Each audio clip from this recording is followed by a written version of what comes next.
Bismillahirrahmanirrahim. Assalamualaikum warahmatullahi wabarakatuh. Alhamdulillahirabbil alamin. Wal aqibatu lil muttaqin. Wala udwana illa 'alal zalimin. Asyhadu an la ilaha illallah wahdahu la syarikalah. Wa asyhadu anna Muhammadan abduhu wa rasuluh sallallahu alaihi wa ala alihi wa sallama tasliman katsira. Amma ba'd. Kaum muslimin dan muslimat jamaah subuh yang dimuliakan oleh Allah Subhanahu wa taala, alhamdulillah kita senantiasa bersyukur dan memuji Allah Subhanahu wa taala di kesempatan subuh hari ini dengan izin dan kemudahan dari Allah Subhanahu wa taala kembali kita bisa melanjutkan kajian kita, dan insyaallah taala di kesempatan subuh hari ini kita akan sedikit mengkaji dan mengambil faidah dari firman Allah Subhanahu wa taala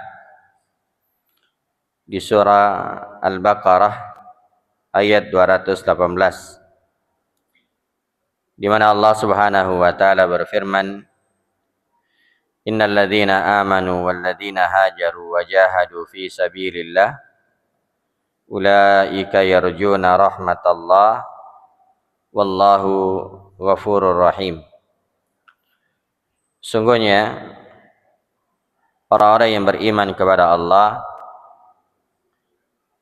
dan orang-orang yang berhijrah serta berjihad di jalan Allah Subhanahu wa taala, ulaika yarjuna rahmatallah, mereka ini adalah orang-orang yang mengharapkan rahmat Allah Subhanahu wa taala.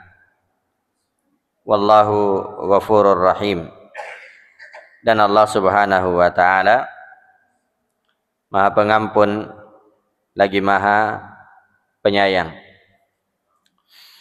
Jamaah yang dimuliakan oleh Allah Subhanahu wa taala, di dalam ayat ini Allah Subhanahu wa taala menyebutkan sebab-sebab untuk meraih rahmat Allah Subhanahu wa taala. Dan dimaklumi bahwasanya seorang itu tidak akan masuk surga kecuali dengan rahmat Allah Subhanahu wa taala. Sebagaimana sabda Nabi sallallahu alaihi wasallam, la yadkhulul jannata ahadun amaluhu. Seorang itu tidak akan masuk surga karena amalannya. Karena amalan itu sangat sedikit. Sementara kenikmatan surga itu tidak bisa ditukar dengan amalan-amalan kita. Maka para sahabat bertanya, wala anta ya Rasulullah, tidak pula engkau wahai Rasulullah?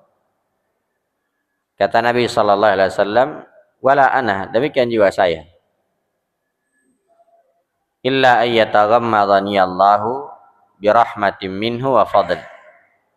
Kecuali karena Allah Subhanahu wa taala telah meliputi aku dengan rahmat dan karunia-Nya. Maka ini jamaah yang dimuliakan oleh Allah, jadi seorang itu masuk surga karena rahmat Allah Subhanahu wa taala. Ya. Tapi bukan berarti kalau begitu tidak perlu kita beramal. Tidak, karena amalan-amalan itu merupakan sebab yang mendatangkan rahmat Allah Subhanahu wa taala. Ya. Sehingga di sini juga kita dianjurkan beramal, namun tidak boleh kita bangga dengan amalan-amalan kita. Tidak boleh seorang bangga, tidak boleh seorang ujub terhadap amalannya. Karena bagaimanapun banyaknya amalan, bagaimanapun hebatnya seorang dalam beramal, pasti ada kekurangan. Pasti ada kekurangan di dalam amalannya. Karena itu setiap kita selesai salat, maka yang pertama kali kita ucapkan adalah istighfar. Hikmahnya kata para ulama ada dua. Pertama, supaya tidak ujub dengan amalan. Yang kedua, menyadari bahwasanya di dalam amalan itu banyak kekurangan. Sangat banyak kekurangan. Kemudian dalam ayat ini disebutkan 3 sebab yang mendatangkan rahmat Allah Subhanahu wa taala. Yang pertama adalah al-imanu billah. Keimanan kepada Allah Subhanahu wa taala. Innal ladzina amanu. Sungguhnya orang-orang yang beriman. Ya. Dan iman itu kata para ulama adalah qaulun bil lisan wa i'tiqadu bil janan wa amalun bil jawarih wal arkan. Yazidu bit ta'ati wa yanqusu bil ma'siyah. Iman itu adalah ucapan dengan lisan. Jadi harus diucapkan dengan lisan. Ya. Yang kedua, wa'tiqadu bil janan. Diyakini dalam hati. Dan yang ketiga, wa amalun bil jawarih wal arkan. Dilakukan dengan amalan-amalan perbuatan. Yazidu bit ta'ah, iman itu bertambah dengan ketaatan, wa yanqusu bil ma'siyah, dan berkurang dengan maksiat. Maka inilah iman, diucapkan dengan lisan. Karena itu Fir'aun tidak beriman karena dia tidak mau mengucapkan. Padahal sebenarnya di hatinya itu diyakini. Ya. Demikian juga Abu Thalib, pamannya Nabi SAW, tidak dianggap beriman. Padahal sebenarnya Abu Thalib itu meyakini apa yang dibawa oleh Nabi SAW. Maka harus diucapkan. Ya. Yang kedua, keyakinan dalam hati. Ya, keyakinan dalam hati. Karena itu orang munafik tidak beriman walaupun mereka ucapkan. Ya, walaupun mereka mengucapkan saya beriman atau kami beriman, tapi mereka tidak dianggap beriman. Kenapa? Karena tidak diyakini dalam hati. Wa minan nasi may yaqulu amanna. Wa minan nasi may yaqulu amanna billah wal yaumil akhir. Di antara manusia ada orang yang mengatakan kami beriman kepada Allah dan hari akhir, wa ma hum bimu'minin, tapi mereka sebenarnya tidak beriman. Kenapa? Hanya di lisan saja. Hanya di lisan. Iya. Kemudian yang ketiga, dilakukan dengan amalan perbuatan. Jadi ucapan tadi, keyakinan tadi itu harus ada bukti dengan amalan. Dengan amalan. Karena itu para ulama menyebutkan bahwasanya iman itu adalah amalan zahir, tapi harus ada amalan iman itu adalah amalan batin, tapi harus ada amalan zahir yang membuktikannya. Ya. Kalau ada orang yang mengatakan saya beriman kepada Allah, tapi dia tidak salat, maka ini tidak ada amalan zahir yang membuktikan keimanannya. Maka dikatakan di sini innal ladzina amanu, sungguhnya orang-orang yang beriman. Ya. Dia imani Allah Subhanahu wa taala dengan hatinya. Dia yakini hal tersebut, dia ucapkan dengan lisannya. Demikian juga dia buktikan dengan amalan perbuatannya. Kalau dia katakan saya beriman kepada Allah, berarti dia hanya beribadah kepada Allah. Dia tidak memalingkan ibadah itu kepada selain Allah Subhanahu wa taala. Kapan dia mengatakan saya beriman kepada Allah, diyakini hal tersebut, tapi ternyata perbuatannya dia beribadah kepada selain Allah, ya, dia berdoa kepada selain Allah, dia bernazar kepada selain Allah, berarti tidak ada buktinya. Amalannya itu membatalkan ucapannya, ya, amalannya tidak sesuai dengan keyakinannya. Maka di dalam beriman kepada Allah itu ada 4 hal, kata para ulama. Pertama, mengimani wujud Allah Subhanahu wa ta'ala. Harus seorang mengimani Allah itu ada. Ya, mengimani wujud Allah. Yang kedua, mengimani rububiyah Allah Subhanahu wa ta'ala. Bahwa Allah yang mencipta, Allah yang menghidupkan, Allah yang memberi rezeki. Ya. Yang ketiga, dia imani uluhiyah Allah. Dia mengimani uluhiyah Allah, bahwasanya Allah yang berhak untuk diibadahi, bukan selainnya. Dan yang keempat adalah mengimani nama-nama Allah dan juga sifat-sifatnya. Ya, mengimani nama-nama Allah dan sifat-sifatnya. Apa yang dikabarkan oleh Allah tentang dirinya di dalam Al-Quran atau dalam hadis Nabi SAW, maka dia imani tanpa menolak. Karena itu mengimani nama-nama Allah dan sifat-sifatnya ada 4 yang harus dihindari. Yang pertama disebut dengan ta'til, menolak. Tidak boleh menolak. Ya, tidak boleh menolak. Kalau Allah mengatakan Allah Maha mendengar, Allah memiliki sifat pendengaran, maka harus diterima. Ya, tidak boleh menolak. Yang kedua, tidak boleh ada tahrif, penyelewengan terhadap nama-nama dan sifat-sifat Allah. Ya. Allah Subhanahu wa taala mengatakan di dalam Al-Qur'an bahwasanya dirinya punya tangan, maka tidak boleh diselewengkan. Tidak boleh mengatakan oh bukan tangan tapi kekuatan. Berarti itu penyelewengan. Ya. Allah Subhanahu wa taala mengabarkan bahwasanya dirinya turun ke langit dunia di sepertiga malam terakhir, maka tidak boleh diselewengkan. Kita imani saja. Tidak boleh mengatakan oh Allah tidak turun tapi rahmatnya yang turun. Nah, ini penyelewengan. Ya. Nabi SAW mengabarkan yanzilu rabbukum ya tabaraka wa ta'ala hina yabqa thulutsal lail al-akhir. Yanzilu rabbukum ya, atau yanzilu rabbuna tabaraka wa ta'ala ila sama'id dunya. Ya, Tuhan kita Allah Subhanahu wa taala turun ke langit dunia di sepertiga malam terakhir. Ya, maka kita imani Allah turun ke langit dunia. Ya, Allah turun ke langit dunia.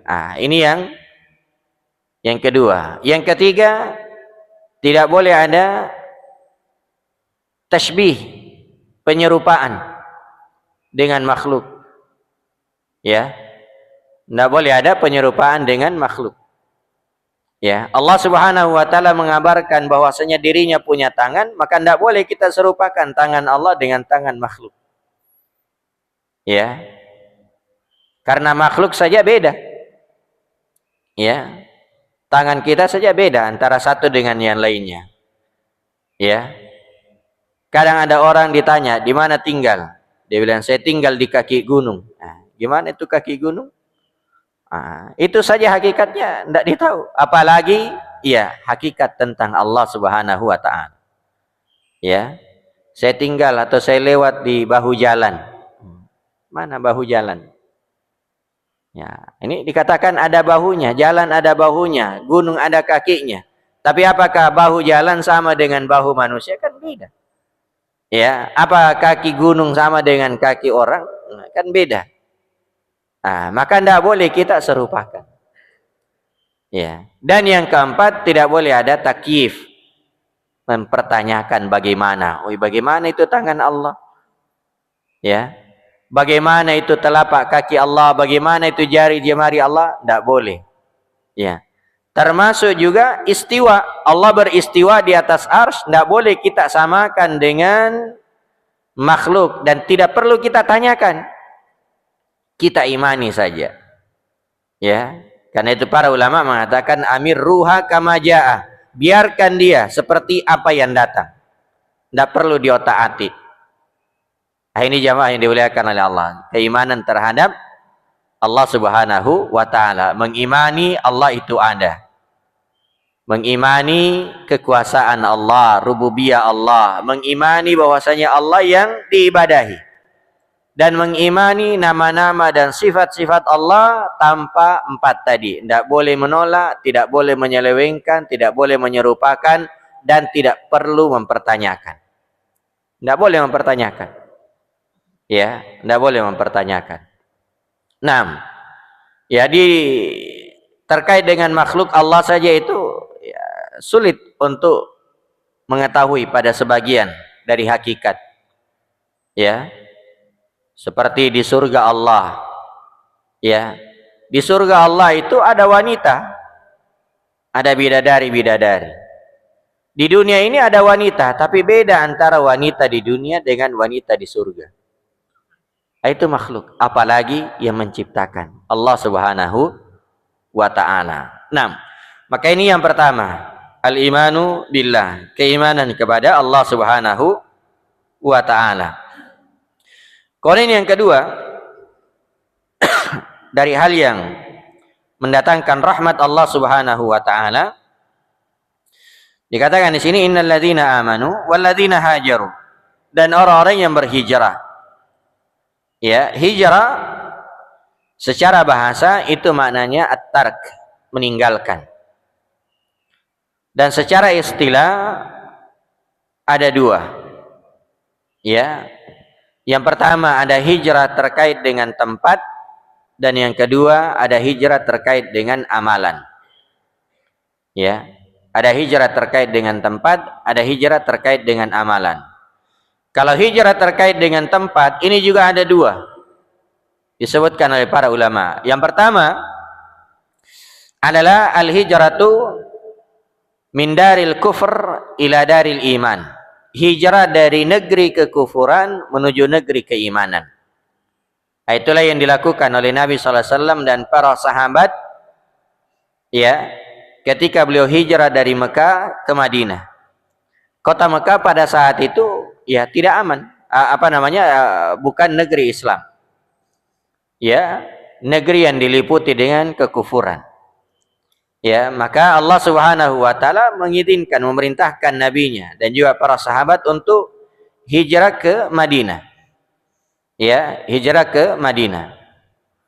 Yang kedua adalah al-hijratu min daril khawfi ila daril aman. Berpindah dari negeri yang diliputi dengan rasa takut ke negeri yang lebih aman. Ya. Itulah yang terjadi di awal-awal Islam. Nabi SAW mengizinkan para sahabat untuk hijrah dari Mekah ke Habasyah. Ya. Yang mana negeri Habasyah pada saat itu bukan negeri Islam. Ya, bukan negeri Islam, tapi negeri yang aman. Ya, pemimpinnya adalah pemimpin yang adil. Siapapun yang masuk di situ maka akan dilindungi. Maka Nabi SAW mengizinkan para sahabat untuk ya pindah ke sana, sehingga mereka bisa menunaikan ibadah dengan baik. Ya, karena di Mekah ya mereka tidak bisa menunaikan ibadah dengan baik. Ya. Karena itu Allah Subhanahu wa Ta'ala mengingatkan di dalam surah Al-Anfal, "Wadhkuru id antum qalilun mustad'afuna fil ard takhafuna an yatakhattafakumun nas fa'awakum wa ayyadakum binasri wa razaqakum minat thayyibati la'allakum tashkurun." Dan ingatlah ketika kalian dulu ya jumlahnya sedikit, ya, di awal-awal Islam jumlahnya sedikit, ya, tertindas di muka bumi, yaitu di kota Mekah, tidak bisa menunaikan ibadah dengan baik. Ya, id antum qalilun mustad'afuna fil ard takhafuna ayyatakhattafakumun nas. Kalian merasa takut diculik oleh manusia. Ya, fa'awakum, maka Allah melindungi kalian, wa ayyadakum binasri, ya, menolong kalian, la'alla wa razaqakum minat thayyibat, dan memberi rezeki kepada kalian dengan rezeki yang baik, la'allakum tashkurun, agar kalian bersyukur kepada Allah Subhanahu wa taala. Ya. Maka ini hijrah yang kedua, yaitu hijrah dari negeri yang diliputi atau tempat yang diliputi dengan rasa takut ke tempat yang lebih aman. Sehingga seorang bisa menegakkan ibadah. Karena rasa takut itu jamaah yang dimuliakan oleh Allah adalah hal yang menyebabkan seorang sulit beribadah kepada Allah Subhanahu wa taala. Ya, kita dengarkan tadi penggalan-penggalan ayat, ya, kisah bagaimana Fir'aun dengan Nabi Musa alaihi salam. Ya, bagaimana itu Nabi Musa, bagaimana kaumnya Nabi Musa, mereka sulit beribadah. Kenapa? Dikejar-kejar oleh Fir'aun. Ya, dikejar-kejar oleh Fir'aun. Ya. Walaupun Fir'aun itu sebenarnya adalah orang yang selalu kalah. Ya. Kalah dalam perdebatan, kalah dalam hujjah, ya. Selalu kalah itu Fir'aun sebenarnya. Ya, cuma biasanya kalau orang yang sombong itu kalau kalah, ya, mereka menggunakan tangan. Ya. Kalau sudah kalah dengan argumen, sudah. Ya. Dia pakai tangan lagi. Ya. Nabi Musa Fir'aun selalu begitu.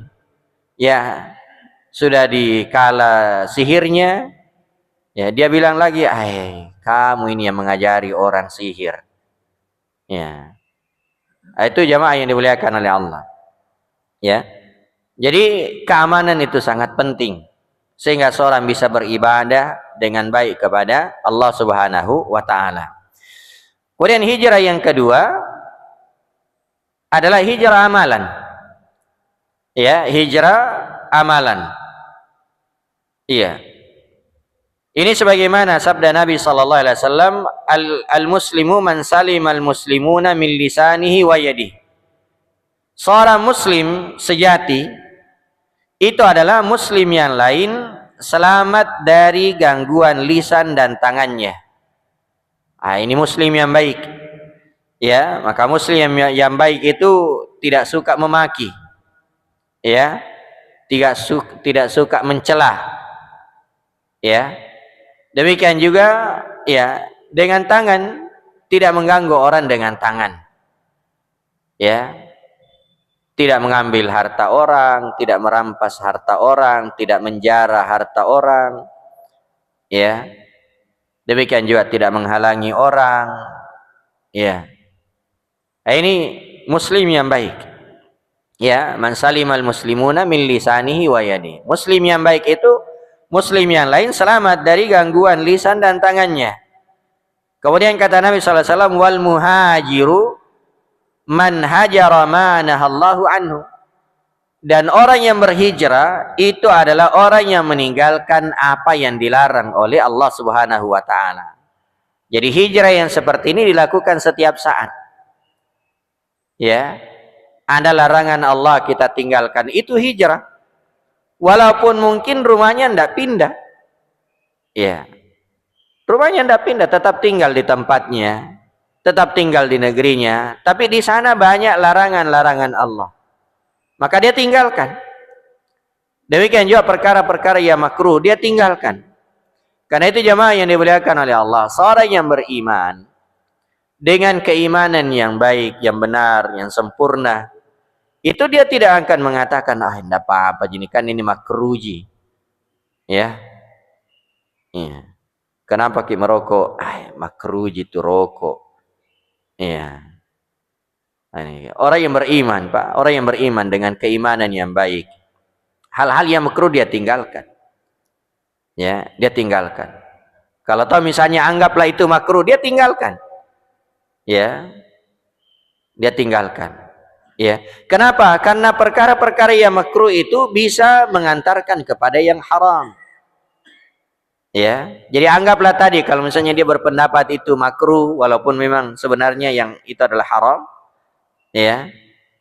Tapi kalau orang yang bagus keimanannya, hal yang makruh dia tinggalkan. Dia tinggalkan. Itulah keimanan. Ya. Dan orang yang beriman itu jamaah yang dimuliakan oleh Allah, ketika datang larangan dari Allah dan Rasulnya, dia segera tinggalkan. Satu contoh jamaah yang dimuliakan oleh Allah. Para sahabat itu dimaklumi terkait dengan pengharaman khamar. Ya, khamar itu diharamkan, tidak langsung diharamkan, tapi bertahap.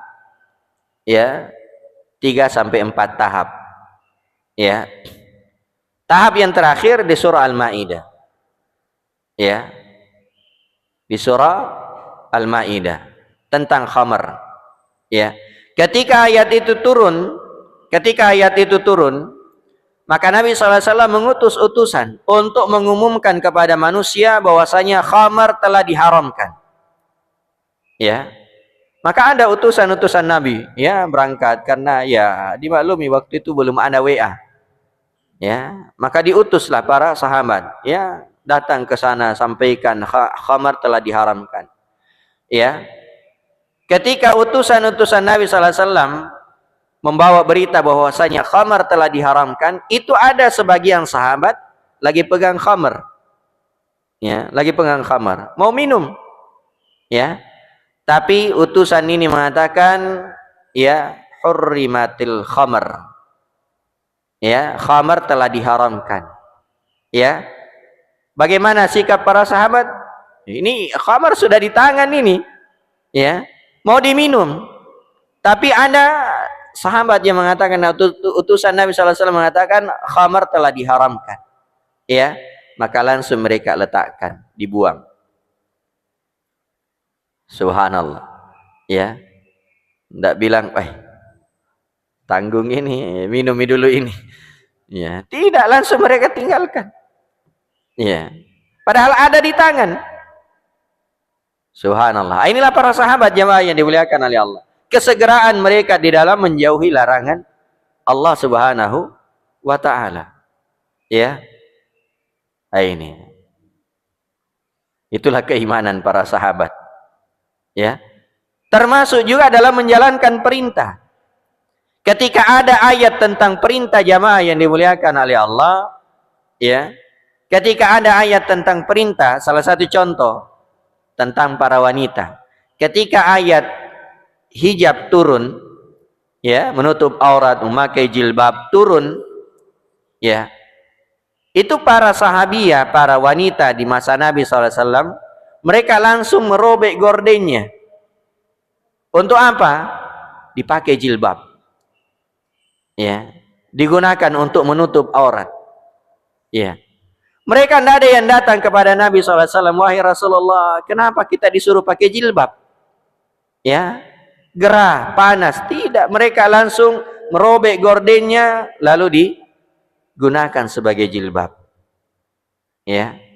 Inilah para sahabat Nabi SAW. Kesegeraan mereka di dalam menjalankan perintah dan kesegeraan mereka di dalam menjauhi larangan.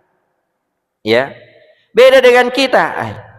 Ini kayaknya, ini banyak alasan. Ya, banyak alasan. Itu kan sunnaji. Ya, itu kan cuma makruh. Ya, pokoknya banyak alasan. Ya, padahal orang yang beriman jamaah yang dimuliakan oleh Allah, ketika ada perintah, ada larangan, mereka segera ya menjauhi larangan tersebut dan menjalankan perintah tersebut. Ini sebab yang kedua, ya, yaitu berhijrah. Ya, berhijrah. Kemudian yang ketiga adalah al-jihadu fi sabilillah. Berjihad di jalan Allah Subhanahu wa taala. Innal ladzina amanu wal ladzina hajaru wajahadu fi sabilillah, dan mereka berjihad di jalan Allah. Dan jihad itu artinya bersungguh-sungguh. Ya.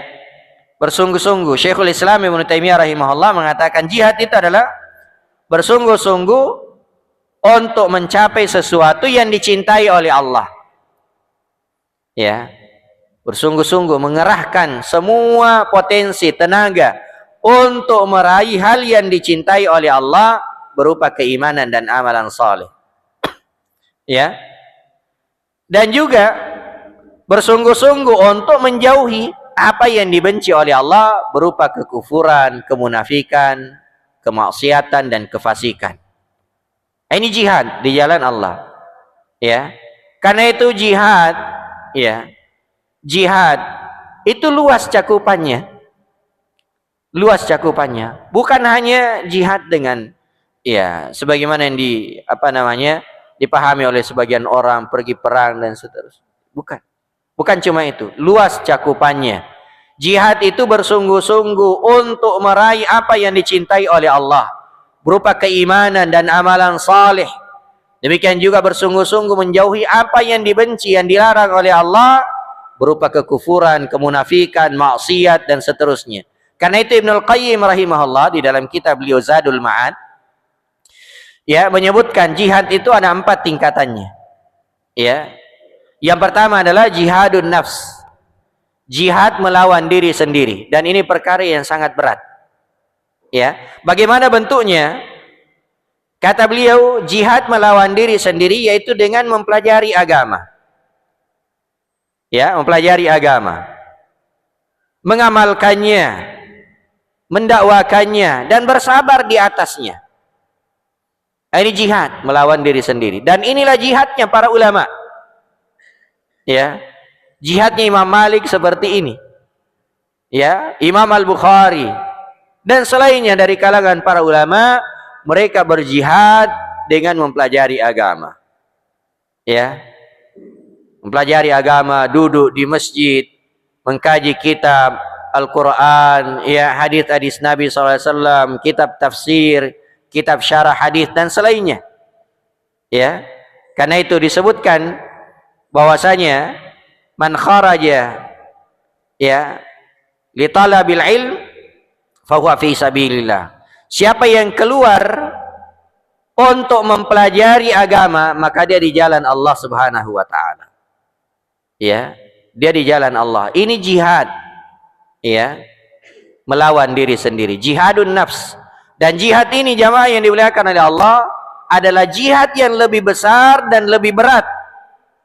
Ya, lebih berat daripada jihad dengan tangan.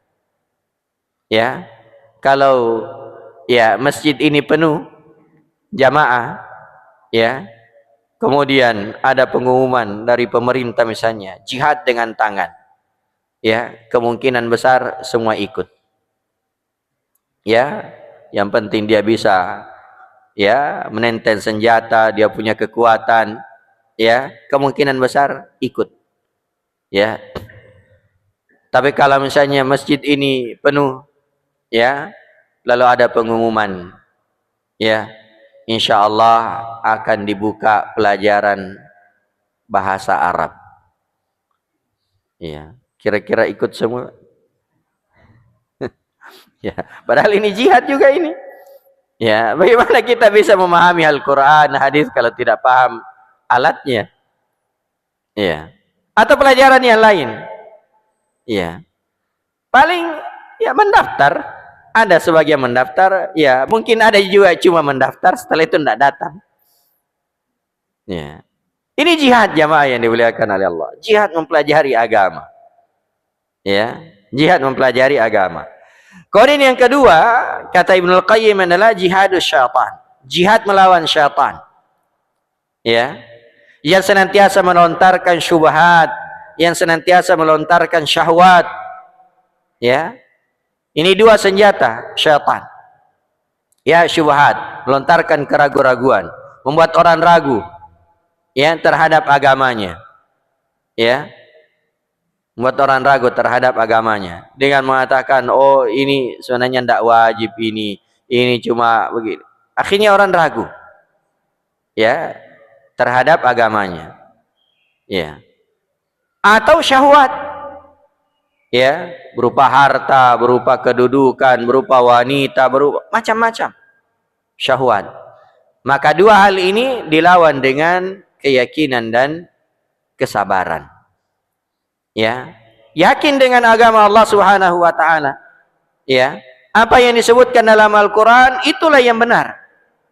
Apa yang disebutkan dalam hadis yang sahih itulah yang benar. Walaupun orang mengataati. Ya. Dan tidak boleh mengotak-atik. Iya. Nabi SAW mengabarkan bahwasanya matahari itu ketika sujud, matahari itu ketika terbenam, maka dia sujud kepada Tuhannya, kepada Allah Subhanahu wa taala. Iya. Ini tidak bisa kita gunakan akal ini, Pak. Ini hanya keimanan yang bisa menerima. Ya. Kita imani apa yang dikabarkan oleh Nabi SAW bahwasanya matahari ketika terbenam itu sujud kepada Allah. Terus dia sujud. Sehingga Allah mengatakan terbitlah dari timur. Ya. Begitu terbenam sujud lagi, Allah mengatakan terbit dari timur. Sampai nanti satu saat terbenam sujud, Allah mengatakan terbit dari barat. Selesai. Ya. Ini kita imani, Pak. Ya, tidak perlu kita mengatakan, tidak masuk akal ini, masa? Iya. Telepon coba teman yang ada di Jakarta. Ya. Bagaimana di sana matahari sujud? Ya. Ya, di sini kan sudah terbenam. Ini akal. Ya. Makanya jamaah yang dimuliakan oleh Allah, kita dibimbing dengan wahyu. Ya. Karena ada hal-hal yang tidak bisa dijangkau dengan akal. Ya, sehingga akal kita itu hanya digunakan untuk memahami, bukan didahulukan terhadap wahyu. Ya, ini jamaah yang dimuliakan oleh Allah. Orang yang beriman selalu mendahulukan apa yang datang dari Al-Quran dan hadis, dan menolak semua hal yang meragukan. Karena keraguan-raguan itu adalah senjata syaitan. Demikian juga syahwat. Ya. Kemudian yang ketiga adalah jihadul kuffari wal munafiqin. Jihad melawan orang-orang kafir dan orang-orang munafik. Ya, yaitu dengan hati, dengan lisan, dengan harta, dengan jiwa. Ya. Dengan hati mengingkari hal-hal yang buruk. Dengan lisan menyampaikan, ya, mendakwakan. Ya. Dengan harta kita keluarkan sebagian dari harta kita, ya, untuk berdakwah di jalan Allah Subhanahu wa taala. Demikian juga dengan jiwa. Tapi ini kalau diwajibkan oleh pemerintah. Karena yang namanya jihad dengan tangan itu bukan inisiatif orang per orang. Ya, tapi itu harus berada di belakang penguasa. Karena itu di Mekah tidak ada jihad dengan tangan. Ya, tidak ada jihad dengan tangan. Ya. Kenapa? Ya, tidak ada penguasanya. Tidak ada pemimpinnya. Nanti di Madinah terbentuk negara, terbentuk pemerintahan, ya, baru ada jihad. Ya. Karena itu Umar bin Khattab, Abu Bakar As-Siddiq tidak mengatakan, "Wahai Rasulullah, kita jihad saja di Mekah. Kalau kita mati kan syahid. Ya, masuk surga." Ya. Tidak, jamaah yang dimuliakan oleh Allah. Yang namanya jihad itu ya tertata, teratur di belakang pemerintah atau penguasa. Jihad dengan tangan. Adapun jihad dengan lisan silahkan. Ya, menyebarkan ilmu, menyebarkan dakwah, ya, tentunya dengan baik, dengan bijak, dengan hikmah, ya, sehingga bisa diterima oleh manusia. Ini setiap orang, setiap individu kita lakukan hal tersebut. Dan yang terakhir yaitu jihad melawan kezaliman. Jihadul arbab, jihadu arbabil zulmi wal bid'ah wal munkarat. Jihad melawan berbagai kezaliman, ya, pelaku bid'ah dan maksiat. Kezaliman, banyak kezaliman jamaah yang dimuliakan oleh Allah. Kezaliman kepada Allah berupa kesyirikan, ya.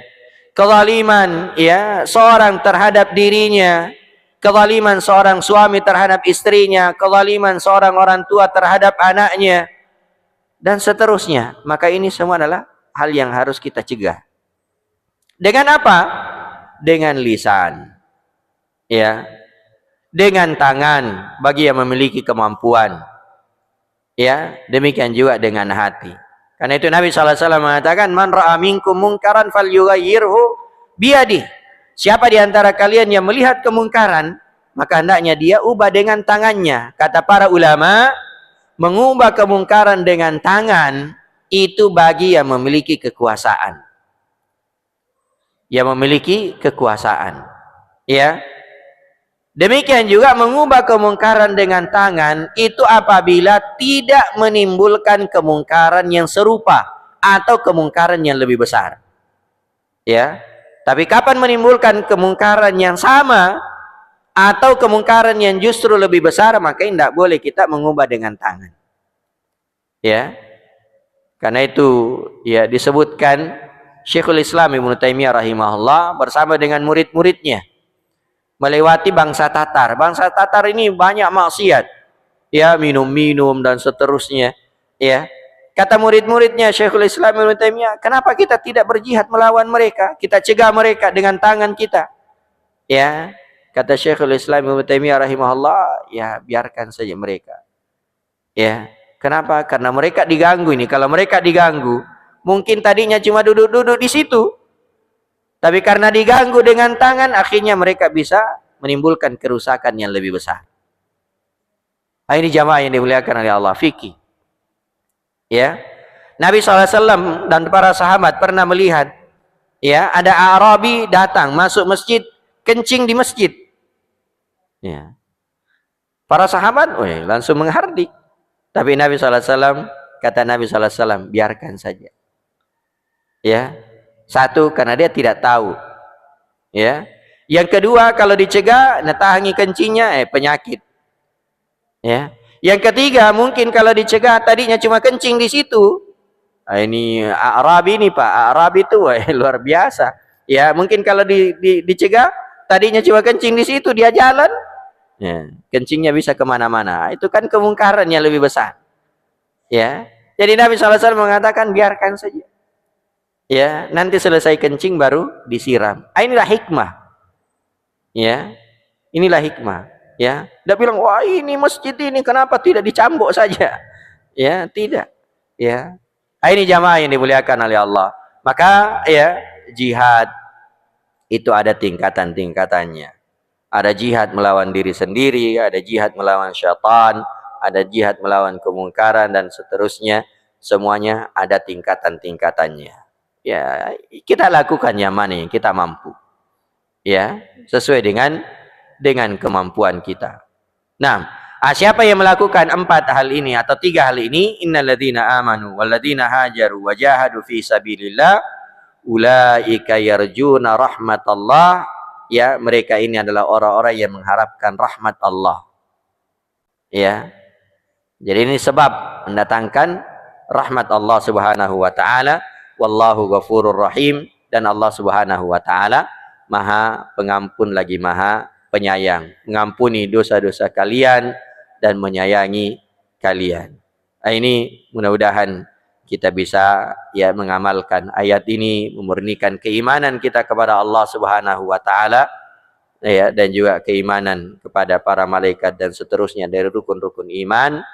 Ya, semoga Allah Subhanahu wa taala menjadikan kita sebagai orang yang selalu berhijrah, yaitu meninggalkan hal-hal yang dilarang oleh Allah Subhanahu wa taala dan berjihad di jalan Allah Subhanahu wa taala sesuai dengan kemampuan kita. Paling tidak jihad melawan diri sendiri. Ya, melawan syaitan. Itu adalah jihad yang sangat berat. Mudah-mudahan ada manfaatnya, dan sebelum kita tutup, ya, mungkin ada hal yang ingin ditambahkan atau ingin ditanyakan, disilakan.